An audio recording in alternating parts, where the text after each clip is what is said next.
Today we are reacting to Elon Musk's English. Let's get started.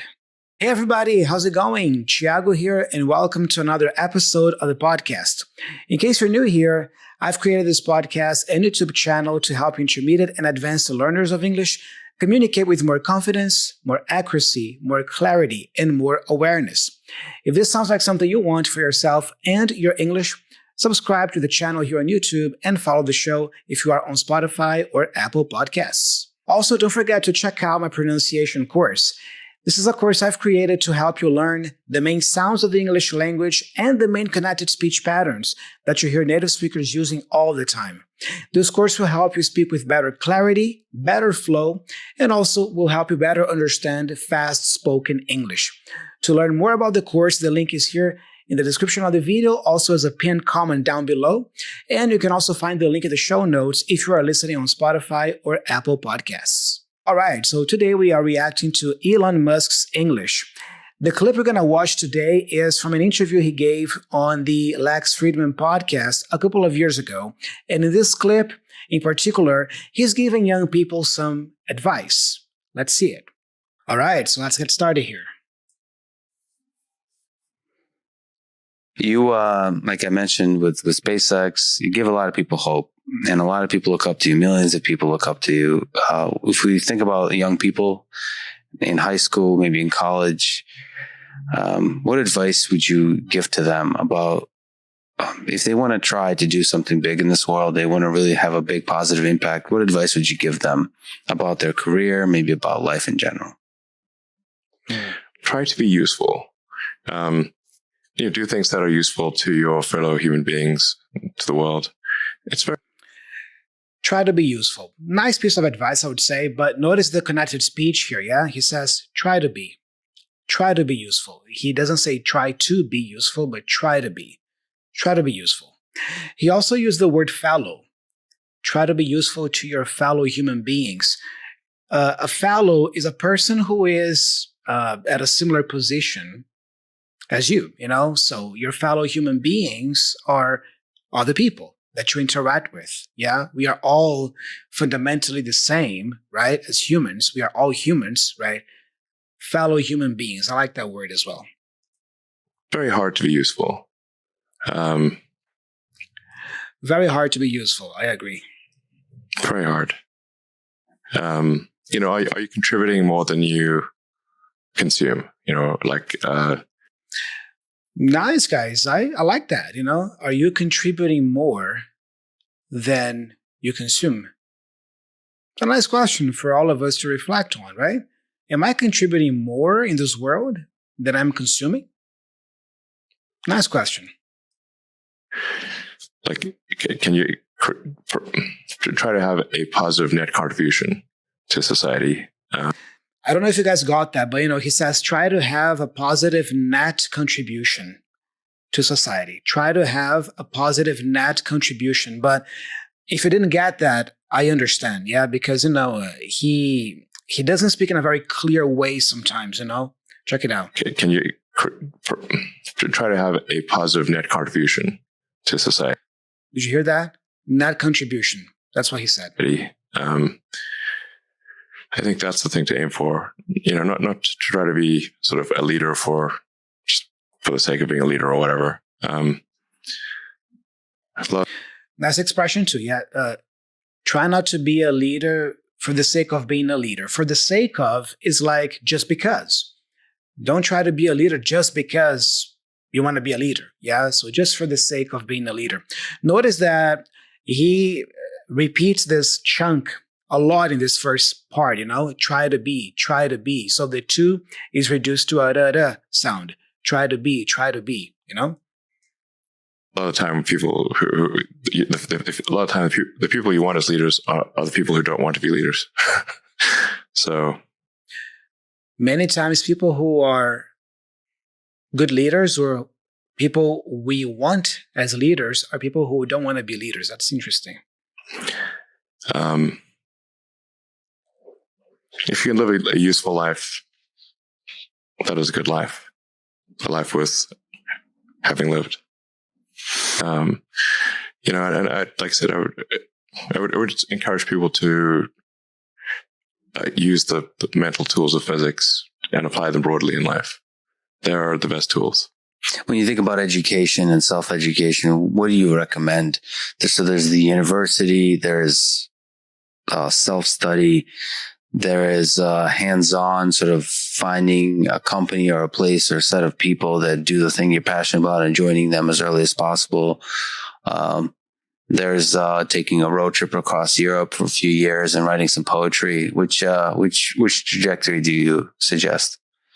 Okay, Lex is asking a very nice question here, but I want to go back a little bit because, he's describing here, let's say, some possible paths that usually young people take, when they finish high school, for example. Yeah, like, okay, I'm fresh out of high school or I'm fresh out of college even. What do I do now? Yeah, so he's listing here some examples of things that usually young people have as options, right? In life. They are the best tools. When you think about education and self-education, what do you recommend? So there's the university. So there's university. Okay. Like, after high school, what's next? There's university. There's self-study. Self-study. Yeah, you learn by yourself. There is hands-on, sort of finding. Hands-on is practical things. That's why we call it hands-on, because, you actually learn by doing something. Yeah, so hands-on things. A company or a place or a set of people that do the thing you're passionate about and joining them as early as possible. So he's talking about maybe going to work for a group of people who are doing what you want to do. Yeah, that's more something hands-on. Like, you're not going to go to school or you're not going to spend more time studying per se, but you're just going to get hands-on experience or practical experience about whatever it is you want to do. There's taking a road trip across Europe for a few years and writing some poetry, which So taking a road trip across Europe and writing some poetry, he's kind of being funny here, but yeah, I mean, it's a way of self-discovery. Yeah, this is very important, especially for younger people. Yeah, like, okay, who am I? What do I want to do in this world? Maybe I have to take a road trip to figure that out. Yeah. Which trajectory do you suggest? In terms of learning? Which trajectory, right? Which way, which path in terms of learning do you suggest young people take? About how you can become useful, as you mentioned, how you can have the most positive impact.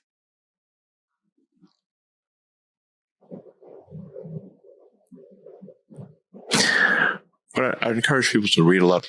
Guys, I have to point this out. You see how long he took, Elon, you see how long he took to start talking. This is actually very good. This is actually, I think, a good example that you can apply in your own communication. When somebody asks you a question and maybe you have to think a little bit to answer because, it's not so simple of an answer that you have to give, it's okay for you to take a pause and breathe and collect your thoughts, collect your idea, and then start talking. So embrace the pause. I really like how he embraced the pause here. We had, I don't know, maybe 4 or 5 seconds of pause here. He was thinking, yeah? And that is really cool. It even makes your communication more impactful because, now we really want to hear what he's about to say. Yeah, because we were waiting for a few seconds, right? So that was really cool to observe, the embracing the pause thing here. Check it out. And how you can have the most positive impact.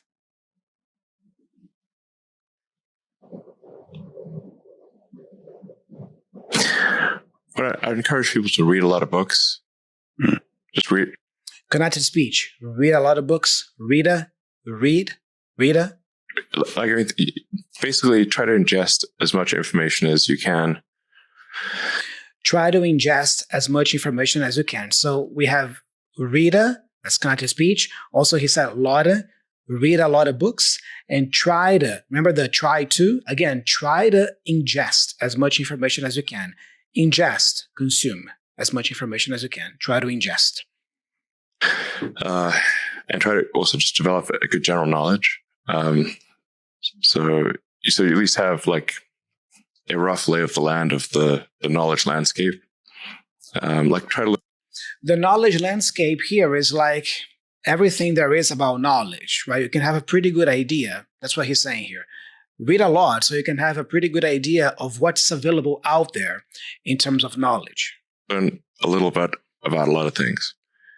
Because you might not know what you're really interested in. How would you know what you're really interested in if you at least aren't like doing a peripheral exploration of broadly of the knowledge landscape? Okay, that's interesting. He's encouraging young people to explore topics that they might be interested in, because, when you are young, you don't know exactly what you're interested in. So consume information and knowledge about all kinds of topics, a little bit about everything, because then you can find out what your interests are,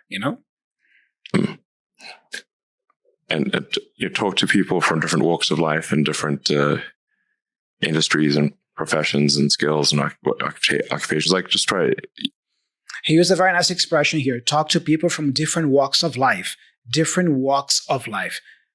People from different walks of life is the same as saying people from different backgrounds than you. People maybe who come from different countries, different nationalities, different industries, as he says, all kinds of people, different walks of life. People maybe who went to university, people who didn't go to university, people who started working early, people who started working late, people who never got a job in their lives, but maybe people who have a business instead. They decided to create their own business. They decided to become entrepreneurs, not employees. So talk to people from all walks of life. That's what he's saying. Learn as much as possible. Man's search for meaning. Isn't the whole thing a search for meaning? A Man's Search for Meaning. This is actually a great book by Viktor Frankl. I'm going to bring this book here on the channel someday and read a little bit to you guys. And we can talk about it. I can explain also some vocabulary from the book, but it's a great book. Yeah, he's referencing that book now. Yeah, Man's Search for Meaning by Viktor Frankl. All right. What's the meaning of life and all, But just generally, like I said, I would encourage people to read broadly in many different subject areas. Nice collocation. Read broadly. Read broadly. Read extensively. Read all kinds of topics. And then try to find something where there's an overlap of your talents and what you're interested in. So people may be good at something. Whoops. Or they may have skill at a particular thing, but they don't like doing it. Mm-hmm. Nice. Yeah. So he's talking about the overlap. Yeah. Try to find something that you like, but that also overlaps or is connected with what you're good at. So ideally, you want to find what you are good at, but also what you like, because like you said, sometimes people, they are very good at something, but they are not very interested in that. They don't like that. So you want to find something you enjoy doing, but also that you're good at doing. And then if you can find that, there is an overlap. There is a connection between these two things. So you want to try to find a thing where that's a good combination of the things that you're inherently good at, but you also like doing. Find a combination of the things that you are inherently good at. Inherently, like, you are naturally good at those things. You were born with that predisposition. All right? And reading is a super fast shortcut to figure out where are you both good at it, you like doing it, and it will actually have positive impact. But you got to learn about things somehow. So reading a broad range, just really read it. At one point when I was a kid, I read through the encyclopedia. Oh my God. He said, I read through the encyclopedia. When you read through a book, you read all of it. So he's saying that when he was a kid, he read through the encyclopedia. Look at that. So that was pretty helpful. Also things I didn't even know existed. Well, lots, obviously. And it's like as broad as it gets. It's like, this is as broad as it gets, or as general as it gets, right? Just pick an encyclopedia and read through it. Yeah, you're going to have a pretty good idea of general knowledge there. Yeah. Computers were digestible, I think, 40 years ago. Maybe read through the condensed version of the Encyclopedia Britannica. I'd recommend that. So read through the condensed version of the Encyclopedia Britannica. Okay. I imagine the condensed version must be maybe a shorter version of the Encyclopedia Britannica, but read through it. That's what he recommends. You can always skip subjects where you read a few paragraphs and you know you're not interested. Just jump to the next one. To skip subjects. Yeah, when you skip a subject, you just don't read about it. Right? You skip it. Don't say jump, but you skip it, right? You skip some topics that you're not very interested in, and then you go to the next one. So read the encyclopedia or skim through it. Read the encyclopedia, skim through it. Okay, I think I'm going to be talking about IELTS very soon here on the channel, and in that video I talk about skim reading. That's what he's saying here. Skim through the encyclopedia. When you skim through a book, you don't read all of it like word for word. You just read some of the main parts to get a general idea of what the book is about. So he's saying, hey, you don't have to read the entire encyclopedia A to Z like word for word extensively, but just skim through it. This is S-K-I-M, skim. Okay, skim through the book. Read the main parts of it. But I put a lot of stock and certainly have a lot of respect for someone who puts in an honest day's work to do useful. Nice. He's saying that he puts a lot of stock in someone who puts in an honest day's work. All right. So when you put stock in something, you have confidence in that thing. You have faith in that thing. So he's saying that he puts stock in people, or he has faith in people who put an honest day's work, who spends a whole day working towards something productive, something positive. Yeah, so he respects people like that, he's saying. Useful things. People who work to create useful things. And just generally to have not a zero-sum mindset. Generally not to have a zero-sum mindset. A zero-sum mindset. All right? Let's see if he's going to explain what that is. Let's see. Or have more of a grow the pie mindset. If you sort of say when I see people have some, including some very smart people, kind of taking an attitude of doing things that seem morally questionable, it's often because they have at a base sort of axiomatic level a zero-sum mindset, and they, without realizing it, they don't realize they have a zero-sum mindset, or at least they don't realize it consciously. And so if you have a zero-sum mindset, then the only way to get ahead is by taking things from others.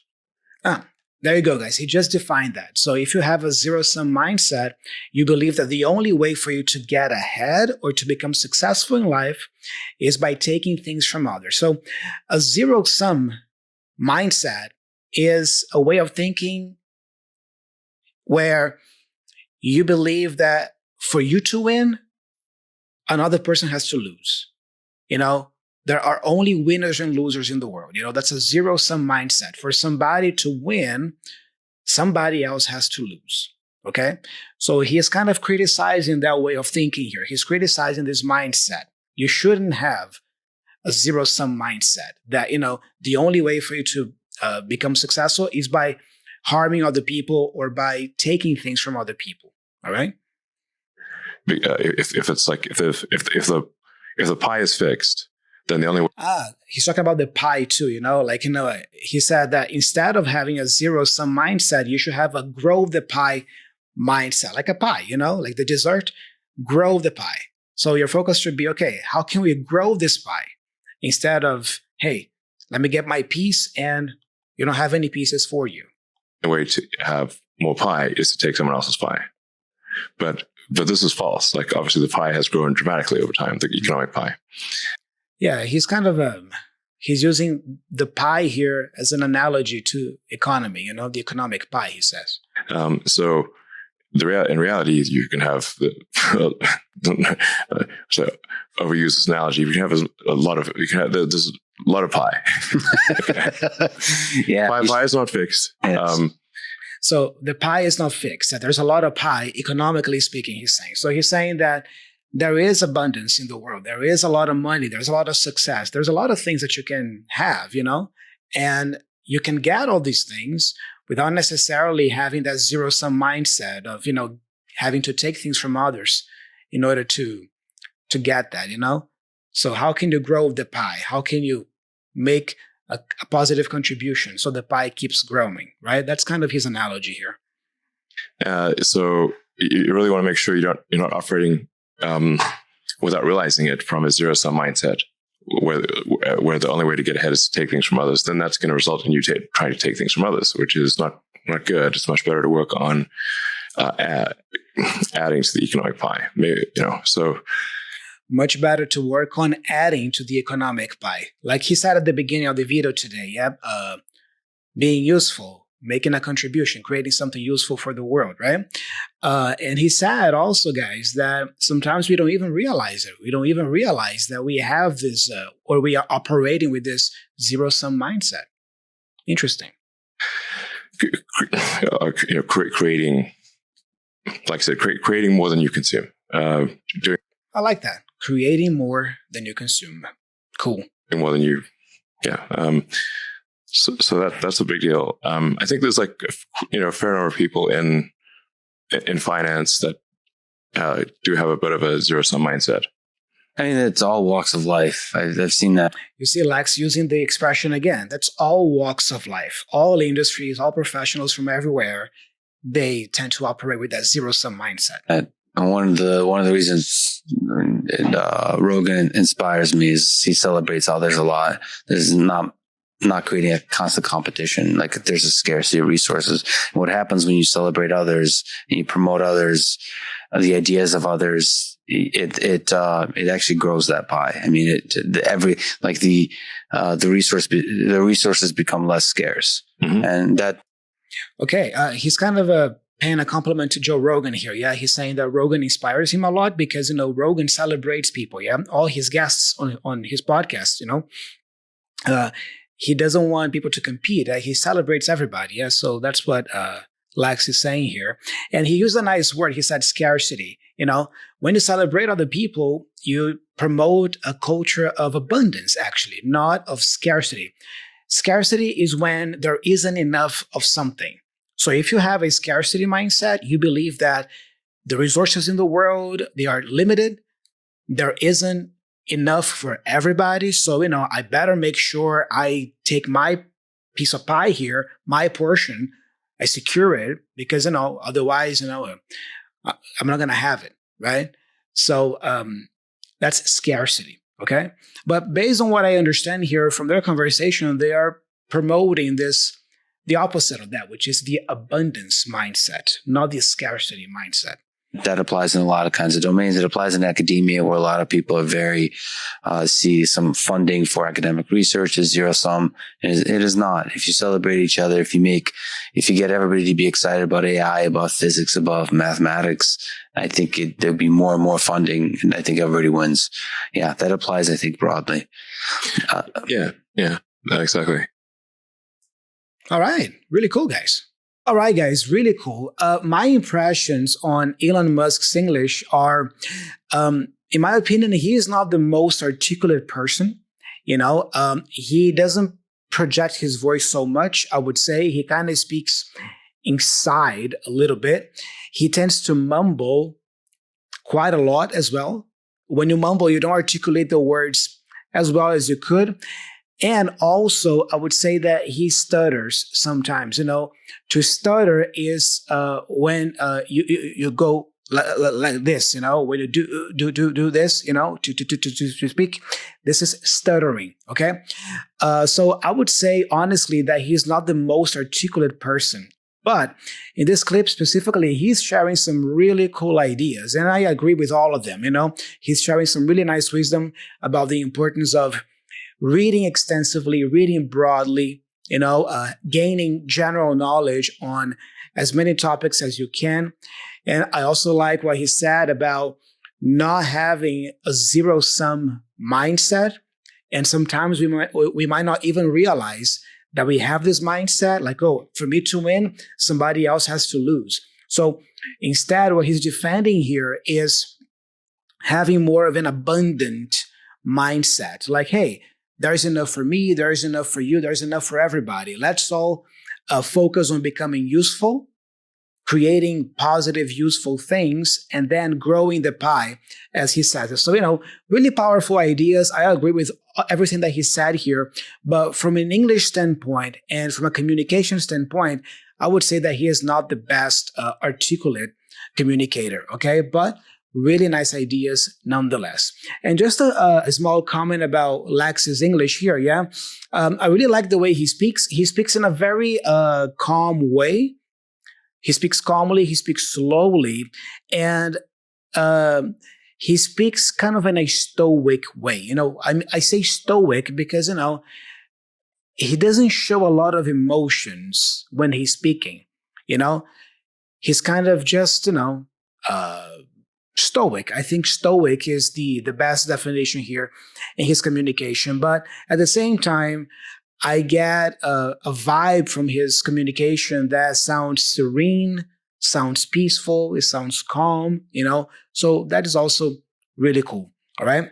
Guys, that's it. These are my impressions on Elon Musk's English and a little bit on Lex Fridman's English here. I hope you enjoyed this video. I hope you enjoyed learning some vocabulary here and also listening to these interesting ideas that Musk is sharing here in this clip. What is the next person you would like me to react to? Leave me a suggestion here under the video, or on Spotify. You can also do that if you're listening there. But give me some more names, of celebrities, of people who I can react to, when it comes to English. And then I can explain some vocabulary they use, how they speak, and give you my impression on their communication skills in English as a whole. Guys, I'm Thiago. I'm signing off. Thank you so much. Don't forget to subscribe to the channel. Also, learn more about my pronunciation course. This course is going to help you tremendously, especially when it comes to understanding real media like this that we just saw today. So check out the course. You're going to love it. And that's pretty much it. Thank you so much. I'll be talking to you very soon in the upcoming video. Bye-bye.